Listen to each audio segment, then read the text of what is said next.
दोस्तों एक बार फिर से मैं आपके लिए Rajasthan police SI form fill up 2025 apply online process की अपडेट लेके आ चुके हैं। किस तरह से आप RPSC sub inspector SI platoon commander PC के 1015 खाली पदों के लिए अपने फॉर्म अप्लाई कर सकते हो। स्टेप बाय स्टेप कंप्लीट जानकारी आपको इस वीडियो में दी जाएगी। लास्ट डेट की अपडेट है, आप जल्द से जल्द अपना फॉर्म अप्लाई कर ले, कहीं मौका हाथ से छूट न जाए। ऑनलाइन आवेदन करते समय अगर आपके सामने कोई भी टेक्निकल प्रॉब्लम आ रही है तो उसका हल आपको इस वीडियो में मिल जाएगा। फॉर्म अप्लाई करते समय आपको कुछ महत्वपूर्ण बातों को ध्यान में रखना होगा, तभी आपका फॉर्म सक्सेसफुली सबमिट हो पाएगा। आवेदन करते समय आपको कोई भी ऐसी गलती या फिर मिस्टेक नहीं करनी होगी जिसको करने से आपके एप्लीकेशन फॉर्म रिजेक्ट हो सकते हैं। आवेदन करते समय आप अपना ओटीआर रजिस्ट्रेशन कैसे करोगे, कैसे आप अपनी एसएसओ आईडी क्रिएट करोगे, किस तरह से ई केवाईसी करोगे, फीस पेमेंट करोगे, लाइव फोटो कैप्चर करोगे, डॉक्यूमेंट सिग्नेचर कैसे और कितने केबी में आपको अपलोड करने होंगे, फीस पेमेंट करते हुए रजिस्ट्रेशन से लेकर प्रिंट तक आपको किस तरह से अपना फाइनली फॉर्म सबमिट कर देना होगा। कंप्लीट डिटेल के लिए आपको ये वीडियो शुरू से लेकर एंड तक बिना स्किप किए हुए देखनी होगी। इस वीडियो को पूरा देखने पर ही आपके सभी सवाल और डाउट क्लियर होंगे। तो चलिए दोस्तों, बिना कोई वक्त गंवाए शुरू करते हैं Rajasthan police SI form fill up की पूरी जानकारी। फॉर्म भरने से पहले आपको सबसे पहले हमारी वेबसाइट आईएनडी सरकारी नौकरी के इस पेज पर विजिट करना होगा, जिसका लिंक आपको नीचे description plus first comment box में मिल जाएगा। और हमारे इस पेज पर विजिट करके आप यहां से राजस्थान पुलिस एसआई का फॉर्म अप्लाई कर सकते हो। Rajasthan public service commission Rajasthan police department की ओर से सब इंस्पेक्टर प्लाटून कमांडर के लिए 1015 वैकेंसीज निकाली गई है। लास्ट डेट की अपडेट है, आप जल्द से जल्द अपना फॉर्म अप्लाई कर ले।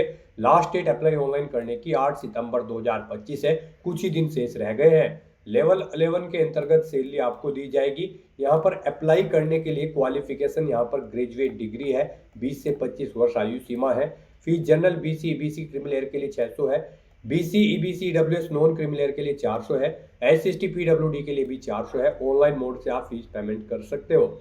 सिलेक्शन होगा written examination, physical efficiency test, physical standard test, PET PST, interview और डॉक्यूमेंट वेरिफिकेशन के आधार पे ऑनलाइन अप्लाई कर सकते हो। राजस्थान जॉब लोकेशन है, ऑल इंडिया से ऑनलाइन कर सकते हो। sso.rajasthan.gov.in इसकी ऑफिशियल वेबसाइट है, जिससे आप फॉर्म फिल कर सकते हो। इंपोर्टेंट लिंक सेक्शन के अंतर्गत ऑफिशियल नोटिफिकेशन पीडीएफ लिंक पर क्लिक करके आप इसकी पीडीएफ डाउनलोड कर सकते हो, जिसके अंतर्गत आपको कंप्लीट एलिजिबिलिटी क्राइटेरिया की डिटेल मिल जाएगी, post wise vacancies, OTR registration में आपको किस प्रकार से अपने डॉक्यूमेंट कितने केबी में अपलोड करने होंगे, पूरी जानकारी आपको मिल जाएगी। एग्जामिनेशन पैटर्न, सिलेबस आपको यहाँ पर सब्जेक्ट वाइज इसमें मिल जाएगा, पूरा डिटेल में सिलेबस दिया गया है और फिजिकल क्राइटेरिया की भी इंफॉर्मेशन आपको पीडीएफ में ही मिल जाएगी। तो ऑनलाइन आवेदन करने से पहले आपको ये नोटिफिकेशन की पीडीएफ पूरा पढ़ना अनिवार्य है। इसको पूरा पढ़ने से ही आपके सभी सवाल और डाउट क्लियर होंगे। ये पीडीएफ रीड आउट करने के बाद में आपको अप्लाई ऑनलाइन लिंक पर क्लिक करना होगा, तो आपके सामने ऑनलाइन आवेदन करने का ये ऑफिशियल पोर्टल ओपन हो जाएगा। इसके थ्रू यहाँ पर आपको इस भर्ती के लिए अपने फॉर्म अप्लाई करने हैं। यहाँ पर गाइस, अगर आपने राजस्थान सिंगल साइन ऑन के पोर्टल पर पहले से रजिस्ट्रेशन कर रखा है तो यहाँ पर आकर आपको अपनी एसएसओ आईडी या फिर यूजर नेम एंटर करना है, अपना पासवर्ड आपको एंटर करना है, ये कैप्चा कोड आपको यहाँ पर एंटर करना है और लॉगिन की इस बटन पर क्लिक करके आपको अपने डैशबोर्ड में लॉगिन कर लेना है और फिर वहाँ से आपको अपना फॉर्म अप्लाई करना है। और गाइस, अगर आप यहाँ पर राजस्थान सिंगल साइन ऑन के पोर्टल से किसी भी भर्ती के लिए फर्स्ट टाइम अप्लाई करने जा रहे हो तो सबसे पहले यहाँ पर आपको अपना रजिस्ट्रेशन करना होगा। उसके लिए आपको रजिस्ट्रेशन की ये टैब दी गई है, तो यहाँ पर आपको रजिस्ट्रेशन की इस टैब पर क्लिक करना है। उसके बाद आपके सामने यहाँ पर रजिस्ट्रेशन का इंटरफेस ओपन होगा। यहाँ पर भी आपके पास दो ऑप्शन है, आप सिंपली सिटीजन या फिर उद्योग है तो आप इस ऑप्शन पर क्लिक करें, गवर्नमेंट एम्प्लॉय है तो आप इस ऑप्शन पर क्लिक करें गवर्नमेंट एम्प्लॉय की टैब पर। फिर यहाँ पर आप अपना SIPF इस ऑप्शन पर क्लिक करें, फिर आप अपना SIPF नंबर एंटर करें, अपना SIPF का पासवर्ड एंटर करें और नेक्स्ट ऑप्शन पर क्लिक करके अपना रजिस्ट्रेशन की आगे की टास्क कंप्लीट कर ले। गाइस, यहाँ पर अगर आप सिंपली सिटीजन है तो आपको इस ऑप्शन पर क्लिक करना है। फिर यहाँ पर आपको रजिस्ट्रेशन करने के लिए दो ऑप्शन मिलेंगे, आप यहाँ पर जन आधार और गूगल के थ्रू अपना रजिस्ट्रेशन कर सकते हो। जन आधार के थ्रू केवल राजस्थान रेजिडेंट के कैंडिडेट ही अपना रजिस्ट्रेशन कर सकते हैं और गूगल के थ्रू यहाँ पर राजस्थान के साथ साथ सभी स्टेट के कैंडिडेट अपना अपना वन टाइम रजिस्ट्रेशन कर सकते हैं। तो यहाँ पर आपको गूगल के इस ऑप्शन पर क्लिक करना है। उसके बाद आपके सामने कुछ इस तरह से इंटरफेस ओपन होगा। अब यहाँ पर आपको अपनी जीमेल आईडी एंटर करनी है और फिर आपको नेक्स्ट के इस ऑप्शन पर क्लिक कर देना है। उसके बाद यहाँ पर आपको कंटिन्यू की स्टेप पर क्लिक करना है। नेक्स्ट आपके सामने कुछ इस तरह से इंटरफेस होगा। आपकी ईमेल आईडी के शुरू के कैरेक्टर को यहाँ पर आपका एसएसओ आईडी या फिर यूजर नेम सेट कर दिया गया है एसएसओ की तरफ से। अगर इसमें आप चेंज करना चाहते हैं तो आप अपने अकॉर्डिंग ABCDXYZ कुछ भी आप इसमें चेंज कर सकते हो। और फिर यहाँ पर अगर ये ग्रीन कलर में है तो यानी कि ये यूजर नेम अवेलेबल है, और अगर ये रेड कलर में होगा और यहाँ पर क्रॉस का निशान होगा तो फिर ये अवेलेबल नहीं होगा। आपको उसमें कुछ चेंज करना होगा और अपने अकॉर्डिंग यहाँ पर आपको अपना यूजर नेम सेट कर लेना है। उसके बाद यहाँ पर आपको अपना पासवर्ड एंटर करना है। गाइस यहाँ पर आपका पासवर्ड 8 से 30 कैरेक्टर के बीच में होना चाहिए। यहाँ पर आपको पासवर्ड की गाइडलाइन दी गई है। इस गाइडलाइन के अकॉर्डिंग आपको अपना पासवर्ड यहाँ पर रेडी करना है। आपको कुछ इस फॉर्मेट में अपना पासवर्ड यहाँ पर रेडी करना है। मीन्स आपका पासवर्ड यहाँ पर अल्फा न्यूमेरिक फॉर्मेट में होना चाहिए। आपके पासवर्ड में कम से कम एक अपर केस कैरेक्टर, एक लोअर केस कैरेक्टर, एक इंटीजर नंबर और एक स्पेशल कैरेक्टर जैसे कि @ या फिर डॉलर होना चाहिए। तो इस फॉर्मेट में यहाँ पर आपको अपना पासवर्ड सेट करना है। वही पासवर्ड आपको कंफर्म पासवर्ड फील्ड में एंटर करना है। उसके बाद यहाँ पर आपको अपना मोबाइल नंबर एंटर करना है। फिर आपको इसे नीचे स्क्रॉल डाउन करना है। फिर यहाँ पर आपको अपना मोबाइल नंबर एंटर करना है या फिर ईमेल आईडी एंटर करनी है। और उसके बाद गाइस यहाँ पर आपको रजिस्टर की इस टैब पर क्लिक कर देना है। इस तरह से यहाँ पर आपका रजिस्ट्रेशन सक्सेसफुली कंप्लीट हो जाएगा। आपको एक यूजर आईडी और पासवर्ड आपके रजिस्टर्ड मोबाइल नंबर पर सबमिट कर दिया गया है। आपको उसे केयरफुली नोट डाउन करके रख लेना है फ्यूचर यूज के लिए। और यहाँ पर अब आपको ओके के इस बटन पर क्लिक करना है। नेक्स्ट आपके सामने कुछ इस तरह से इंटरफेस ओपन होगा। गाइस यहाँ पर अब आपको अपनी एसएसओ आईडी या फिर यूजर नेम एंटर करना है। उसके बाद आपको अपना पासवर्ड एंटर करना है जो आपके मोबाइल नंबर पर आया है या फिर आपने जो क्रिएट किया है। उसके बाद आपको ये कैप्चा कोड यहाँ पर एंटर करना है और फिर आपको यहाँ पर लॉगिन की इस टैब पर क्लिक कर देना है। और गाइस यहाँ पर अगर आप अपनी एसएसओ आईडी भूल गए हैं या फिर पासवर्ड भूल गए हैं तो यहाँ पर आप I forget my digital identity SSO ID के सामने क्लिक हियर के इस लिंक पर क्लिक करें और फिर यहाँ पर आप अपनी बेसिक डिटेल्स प्रोवाइड कराते हुए अपनी एसएसओ आईडी गेट कर लें। पासवर्ड भूल चुके हैं तो उसके लिए भी आप क्लिक हियर के इस लिंक पर क्लिक करके अपना पासवर्ड गेट कर सकते हैं। अगर मल्टीपल एसएसओ आईडी है तो आप क्लिक हियर टू मर्ज इस ऑप्शन पर क्लिक करके अपनी एसएसओ आईडी यहाँ पर मर्ज कर सकते हैं। तो बस यहाँ पर अब आपको अपनी यूजर आईडी और पासवर्ड एंटर करके और ये कैप्चा कोड एंटर करके अपने डैशबोर्ड में लॉगिन करना है। नेक्स्ट आपके सामने कुछ इस तरह से इंटरफेस ओपन होगा। गाइस यहाँ पर अब आपको अपनी प्रोफाइल अपडेट करनी है। सबसे पहले यहाँ पर अगर आप अपना फोटो ऐड करना चाहते हैं तो आप इस फोटो पर क्लिक करें। फिर यहाँ पर आप इस फोटो पर क्लिक करें। उसके बाद यहाँ पर आप इस ऑप्शन पर क्लिक करें और अपना फोटो सिलेक्ट करके यहाँ पर आप उसे अपडेट कर सकते हैं। अपना प्रोफाइल फोटो यानी कि आप यहाँ पर सेट कर सकते हो। उसके बाद यहाँ पर आप अपना फर्स्ट नेम चेंज करना चाहते हैं तो इसे आप चेंज कर सकते हैं। लास्ट नेम चेंज करना चाहते हैं तो इसे आप चेंज कर सकते हैं। उसके बाद यहाँ पर आपका जो डिस्प्ले नेम, आपकी प्रोफाइल का जो डिस्प्ले नेम होगा वो यहाँ पर आप एंटर कर दें। इसे आप अपने अकॉर्डिंग यहाँ पर सेट कर सकते हैं। फिर यहाँ पर आपको अपनी डेट ऑफ बर्थ इस कैलेंडर में से सिलेक्ट कर लेनी है। उसके बाद यहाँ पर आपको अपना जेंडर सिलेक्ट करना है, आप मेल हो, फीमेल हो या फिर ट्रांसजेंडर या फिर अदर। उसके बाद यहाँ पर आपको अपना मोबाइल नंबर एंटर करना है। यहाँ पर आप इस ऑप्शन पर क्लिक करें, अपना मोबाइल नंबर एंटर करें और फिर आप सेंड ओटीपी ऑप्शन पर क्लिक करें। उसके बाद आपके रजिस्टर्ड मोबाइल नंबर पर एक ओटीपी जाएगा। वो ओटीपी आपको यहाँ पर वेरीफाई करना है। तो यहाँ पर आपको अपना ओटीपी एंटर करना है जो आपके मोबाइल नंबर पर आया है और उसके बाद आपको यहाँ पर वैलिडेट ओटीपी के इस ऑप्शन पर क्लिक करके अपना मोबाइल नंबर यहाँ पर वेरीफाई कर लेना है। फिर यहाँ पर अगर आपके पास कोई लैंडलाइन नंबर है तो आप एंटर कर सकते हैं, नहीं है तो आप इस कॉलम को खाली छोड़ दें। फिर यहाँ पर आपको अपना एड्रेस एंटर करना है। उसके बाद आपको अपना पोस्टल कोड देना है, अपनी सिटी या फिर डिस्ट्रिक्ट यहाँ पर आप एंटर करें। और गाइस यहाँ पर उसके बाद आप अपना स्टेट सिलेक्ट कर लें जिस स्टेट से आप बिलोंग करते हैं। उसके बाद अगर आप राजस्थान स्टेट के कैंडिडेट हैं तो आप अपनी जन आधार आईडी या फिर इनरोलमेंट आईडी यहाँ पर एंटर करें। आप इस ऑप्शन पर क्लिक करें, अपनी जन आधार आईडी या फिर इनरोलमेंट आईडी यहाँ पर एंटर करें और फैच मेंबर्स ऑप्शन पर क्लिक करके अपनी डिटेल यहाँ पर फैच कर ले। फिर यहाँ पर अगर आप राजस्थान स्टेट के कैंडिडेट हैं तो यहाँ पर आपको अपना संस्था आधार नंबर एंटर करना है। आप इस ऑप्शन पर क्लिक करें, अपना संस्था आधार नंबर एंटर करें, सेंड ओटीपी ऑप्शन पर क्लिक करें, आपके मोबाइल नंबर पर एक OTP आएगा जो आपके संस्था आधार नंबर से लिंक है। वो OTP आप यहाँ पर एंटर करके उसे वेरीफाई कर लें और उसके बाद गाइस यहाँ पर आप अपडेट के इस बटन पर क्लिक करके अपने प्रोफाइल की सभी डिटेल्स यहाँ पर अपडेट कर दें। इस तरह से यहाँ पर आपकी SSO की जो प्रोफाइल है वो सक्सेसफुली अपडेट हो चुकी है। अब यहाँ पर आप ओके के बटन पर क्लिक करें। नेक्स्ट आपके सामने यहाँ पर कुछ इस तरह से इंटरफेस ओपन होगा। अब यहाँ पर आपको रिक्रूटमेंट पोर्टल सर्च करना है। आप Ctrl+F यहाँ पर प्रेस करें, REC एंटर करें। उसके बाद यहाँ पर आपको रिक्रूटमेंट पोर्टल का ये ऑप्शन मिलेगा। आप इस लिंक पर क्लिक कर दें। नेक्स्ट आपके सामने कुछ इस तरह से इंटरफेस ओपन होगा। अब यहाँ पर आने के बाद आपको वन टाइम रजिस्ट्रेशन के इस लिंक पर क्लिक करना है। उसके बाद आपके सामने यहाँ पर कुछ इस तरह से इंटरफेस ओपन होगा। अब यहाँ पर आपको अपने वन टाइम रजिस्ट्रेशन की डिटेल प्रोवाइड करनी है। अब यहाँ पर आपसे सबसे पहले पूछा गया है कि क्या आप राजस्थान स्टेट के निवासी हैं, अगर हैं तो यस करें और फिर यहाँ पर आप अपनी जन आधार या फिर एक्नॉलेजमेंट ID एंटर करके फैच मेंबर ऑप्शन पर क्लिक करें और अपनी डिटेल यहाँ पर फैच कर ले। और अगर आप राजस्थान के निवासी नहीं हैं तो यहाँ पर आपको नो ऑप्शन सेलेक्ट करना है। उसके बाद यहाँ पर आपको अपना आधार नंबर एंटर करना है और फिर यहाँ पर आपको एग्री की स्टेप पर क्लिक कर देना है। उसके बाद यहाँ पर आपके सामने कुछ इस तरह से पॉपअप शो होगा। यहाँ पर आपसे पूछा गया है कि क्या आप राज्य भर्ती पोर्टल को एक बार पंजीकरण यानी कि OTR के लिए मेरे आधार विवरण, नाम, पिता का नाम, लिंग और जन्म दिनांक का उपयोग करने की अनुमति प्रदान करते हो या फिर करती हो। तो आपको इस चेकबॉक्स को ओके करना है और फिर आपको सेंड OTP के इस ऑप्शन पर क्लिक कर देना है। फिर आपके सामने कुछ इस तरह से इंटरफेस ओपन होगा। अब यहाँ पर आपको अपना आधार वेरीफाई करना है। उसके लिए आपको यहाँ पर इस चेकबॉक्स को ओके करना है और फिर आपको OTP भेजें इस ऑप्शन पर क्लिक कर देना है।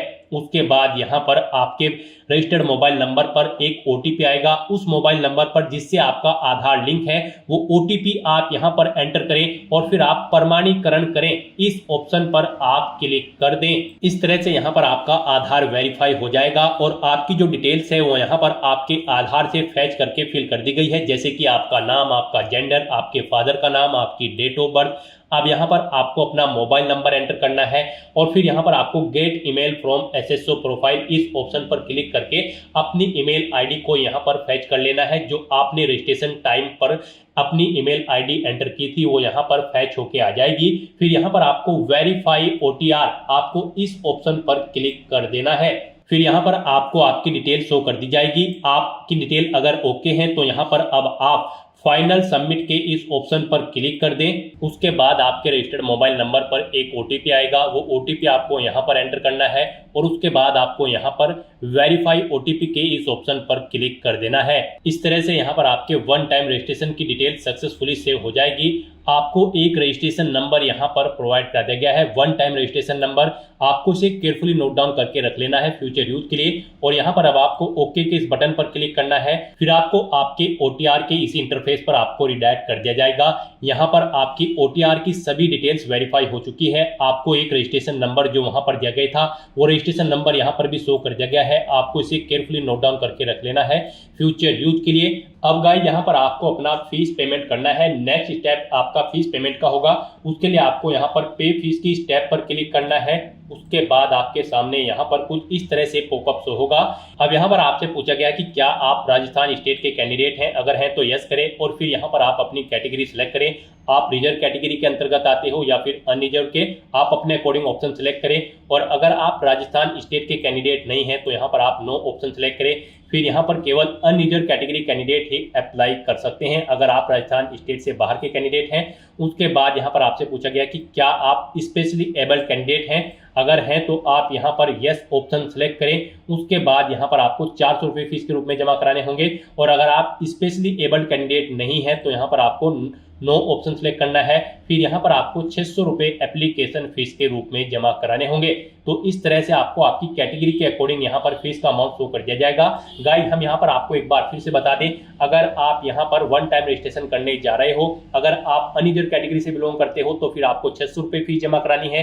रिजर्व कैटेगरी के अंतर्गत आते हो तो फिर आपको 400 रुपये फीस के रूप में जमा कराने होंगे। ये अमाउंट आपको सिर्फ एक बार जमा कराना है। उसके बाद SSO के पोर्टल से जितनी भी भर्तियां निकलेगी, जितनी भी भर्तियों के लिए आप अप्लाई करोगे फिर आपको कोई शुल्क जमा नहीं कराना है। ये वन टाइम फीस है, आप एक बार फीस जमा करा के फिर यहाँ पर एसएससी की इस वेबसाइट के थ्रू मल्टीपल जॉब्स के लिए आप अप्लाई कर सकते हो। तो यहाँ पर अब आपको आपकी कैटेगरी के अकॉर्डिंग अमाउंट शो कर दिया जाएगा। उसके बाद यहाँ पर आपको पे फीस के इस ऑप्शन पर क्लिक करना है, फिर आपको ओके करना है। उसके बाद यहाँ पर आपको फीस पेमेंट के इंटरफेस पर डायरेक्ट कर दिया जाएगा। यहाँ पर आपके पास 3 चॉइस है, आप 3 तरह से अपना फीस पेमेंट कर सकते हो, नेट बैंकिंग के थ्रू, एग्रीगेटर के थ्रू या फिर QR कोड पेमेंट के थ्रू। यहाँ पर सबसे बेस्ट ऑप्शन आपके लिए QR कोड पेमेंट रहेगा। आप यहाँ पर इस ऑप्शन को सिलेक्ट करें, फिर यहाँ पर आप फोन पे ऑप्शन सिलेक्ट करें और पे नाउ के इस ऑप्शन पर क्लिक कर दें। उसके बाद गाइस यहाँ पर आपको फीस पेमेंट के इंटरफेस पर डायरेक्ट किया जाएगा।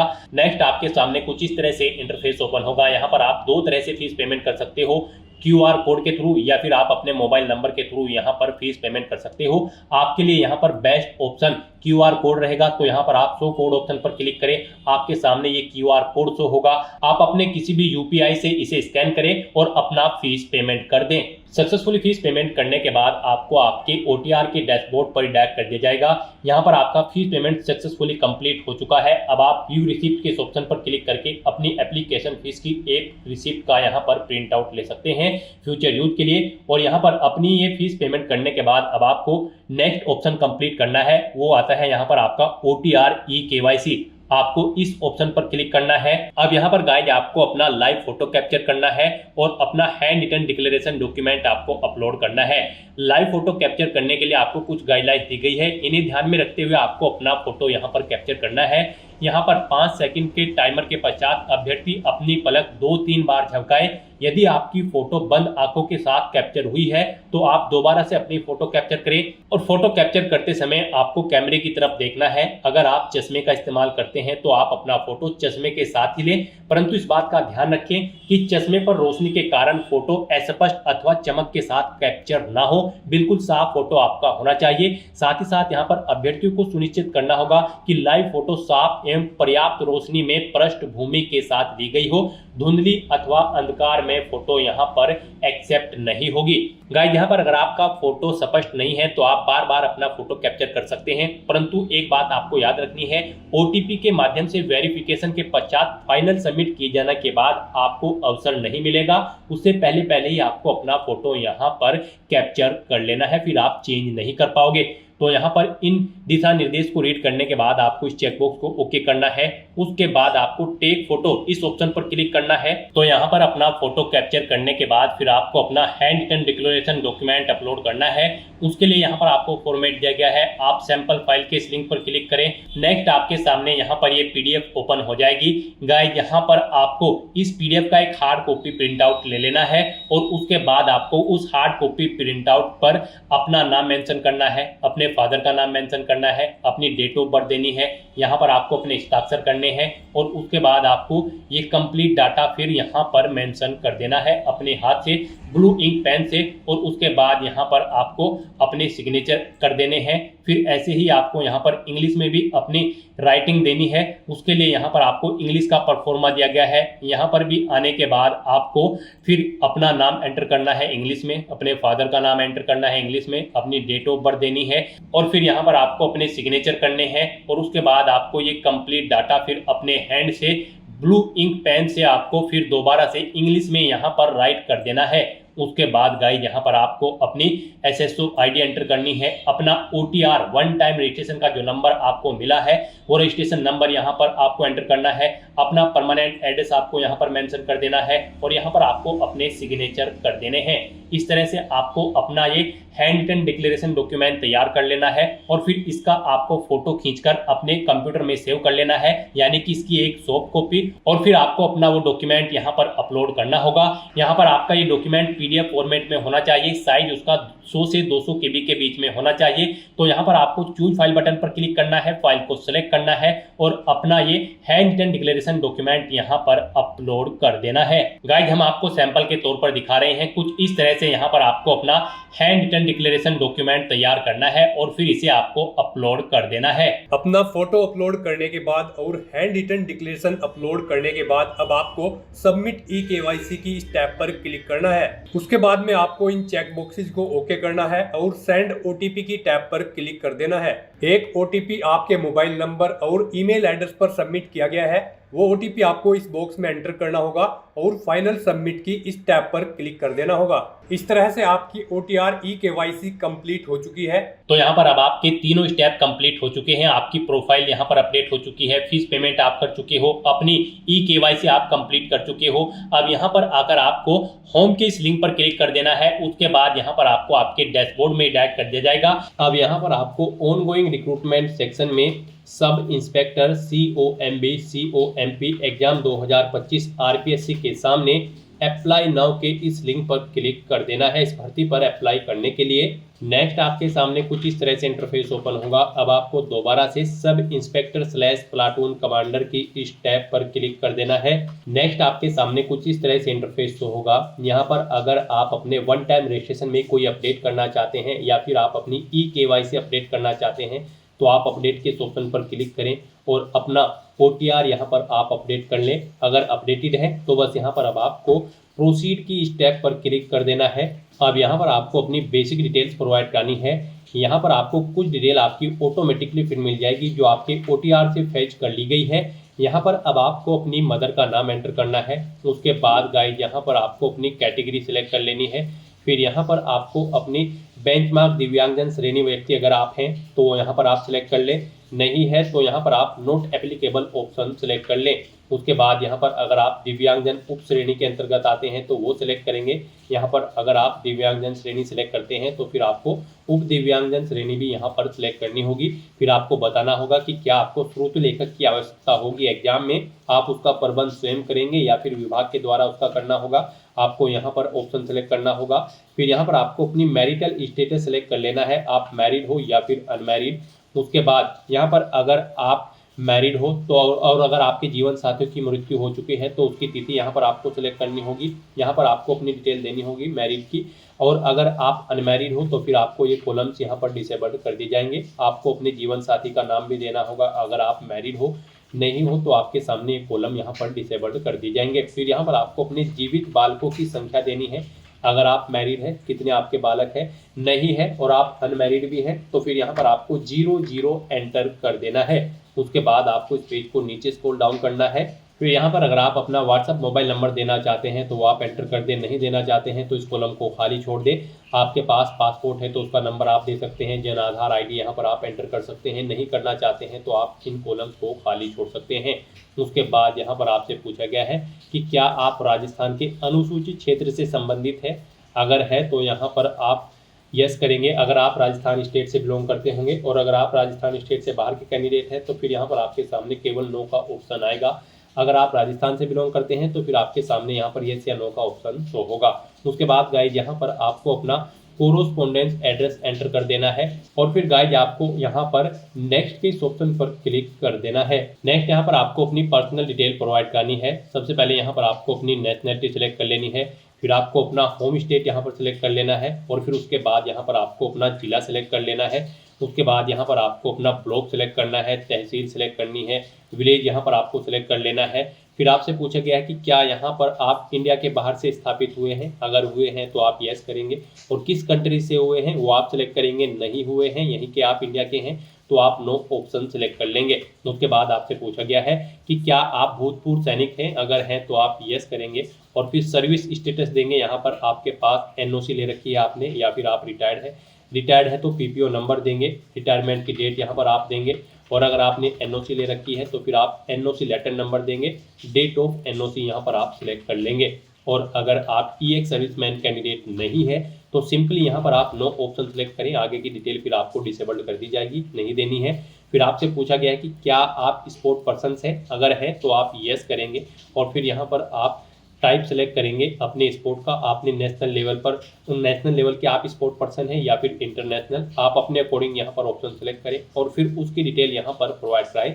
जैसे कि गेम का नाम यहाँ पर आपको देना है, संस्था का नाम देना है जिससे आपने गेम खेला है, भागीदारी का वर्ष देना है, टूर्नामेंट का प्रकार आपको सिलेक्ट कर लेना है, वो इंडिविजुअल था या टीम प्लेयर, फिर क्या आप विजेता है या प्रतिभागी है, फिर क्या आपने राष्ट्रीय टूर्नामेंट में पदक जीता है, यहाँ पर मेडल का प्रकार आपको सिलेक्ट करना होगा अगर आपने मेडल जीता होगा। इस तरह से यहाँ पर आपको अपने स्पोर्ट की डिटेल देनी होगी। और अगर आप स्पोर्ट पर्सन नहीं है तो सिंपली यहाँ पर आप नो ऑप्शन सेलेक्ट करें।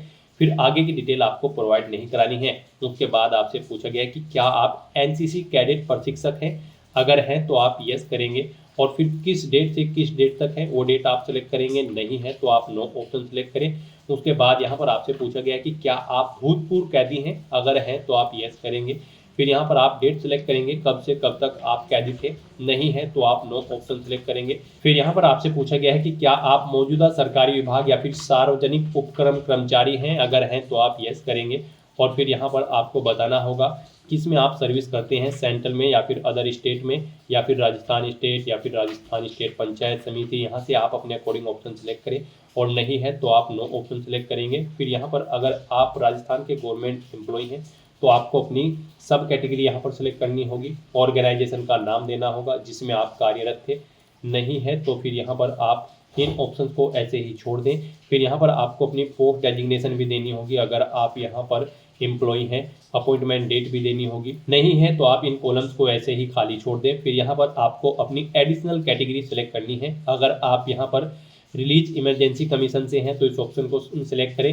रिजर्व आर्मी पर्सनल कैंडिडेट हैं तो आप इस ऑप्शन को क्लिक करें, नहीं है तो इन ऑप्शंस को ऐसे ही खाली छोड़ दें। और फिर गाइस यहाँ पर अपनी सभी डिटेल्स फिल करने के बाद आपको नेक्स्ट के इस ऑप्शन पर क्लिक कर देना है। नेक्स्ट यहाँ पर आपको अपनी एजुकेशनल क्वालिफिकेशन की डिटेल प्रोवाइड करनी है। इसके लिए गाइस यहाँ पर अब आपको सबसे पहले इस चेकबॉक्स को ओके करना है और फिर यहाँ पर आपको अपनी क्वालिफिकेशन की डिटेल प्रोवाइड करनी है। इस भर्ती में पार्टिसिपेट करने के लिए आपके पास ग्रेजुएट डिग्री होनी चाहिए किसी भी रिलेवेंट डिसिप्लिन के अंतर्गत किसी वेल रिकॉग्नाइज्ड यूनिवर्सिटी से, प्लस यहाँ पर आपको हिंदी रिटर्न देवनागरी स्क्रिप्ट की नॉलेज होनी चाहिए और राजस्थानी कल्चर की नॉलेज भी आपको होनी चाहिए। तो यहाँ पर क्वालिफिकेशन प्रोवाइड करते हुए सबसे पहले आपको अपनी 10वीं क्लास की डिटेल प्रोवाइड करनी है। यहाँ पर आपको सबसे पहले सब्जेक्ट देने हैं 10वीं क्लास के, जो से सब्जेक्ट आपके पास थे। फिर यहाँ पर आपको अपने बोर्ड का नाम देना है जिससे आपने अपनी 10वीं क्लास पास आउट की है।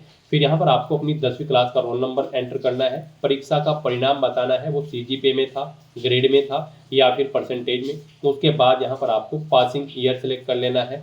फिर यहाँ पर आपको बताना है कितने परसेंट मार्क्स यहाँ पर आपने ऑब्टेन किए हैं 10वीं क्लास में। उसके बाद ऐसे ही यहाँ पर आपको अपनी 12वीं क्लास की डिटेल देनी है। यहाँ पर आपको सब्जेक्ट एंटर करने हैं 12वीं के, बोर्ड का नाम देना है जिससे आपने अपनी 12वीं क्लास पास आउट की है, 12वीं का रोल नंबर यहाँ पर आपको एंटर करना है, रिजल्ट बताना है वो आपका सीजीपीए में था, ग्रेड में या फिर परसेंटेज में। फिर आपको पासिंग ईयर सेलेक्ट कर लेना है 12वीं का, उसकी परसेंटेज यहाँ पर आपको देनी है, 12वीं में कितने परसेंट मार्क्स आपने ऑब्टेन किए थे। फिर यहाँ पर आपको अपनी ग्रेजुएशन की डिटेल प्रोवाइड करनी है या फिर इसके इक्विवेलेंट अगर आपके पास कोई डिग्री है तब भी आप यहाँ पर एलिजिबल हो इस भर्ती में पार्टिसिपेट करने के लिए। तो उसकी डिटेल यहाँ पर अब आपको देनी है ग्रेजुएशन या फिर इसके इक्विवेलेंट डिग्री की।